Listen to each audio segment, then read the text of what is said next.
it's peach. It's beautiful today. It is gorgeous. I love it when the sun has these warm rays.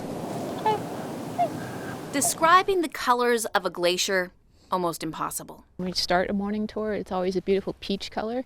And by the time we come back, the sun will have moved over a little bit and you'll be getting more direct sunlight on the front of the glacier, the terminus. Forever changing, moving, and more often these days, shrinking and receding. Welcome to the Matanuska Glacier. We join Sarah Kopczynski for a 2.5-mile hike. I got my PhD on the Matanuska Glacier.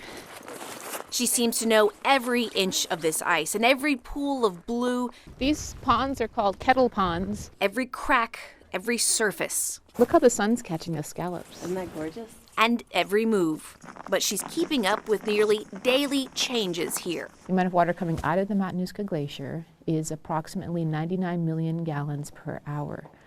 That's a lot of water. It is a nonstop job. The glacier's been receding since the 60s, late 60s. In the late 60s, the glacier ice was up by the parking lot, and around 1968, it started retreating to its location today.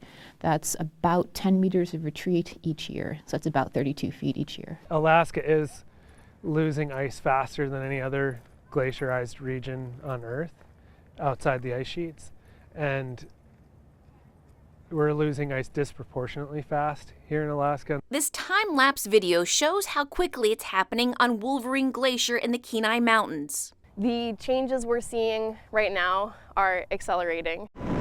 Scientists say that on average, Alaskan glaciers lose 75 gigatons, that's 75 billion tons of ice every year.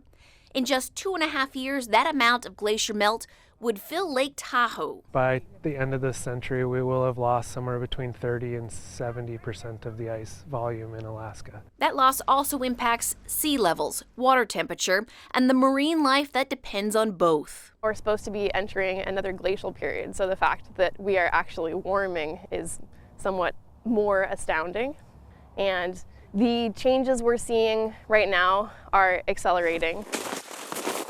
The sun's warm sunlight can be undeniably beautiful, but also powerful. And with each step, there's something new to see, on top of something less.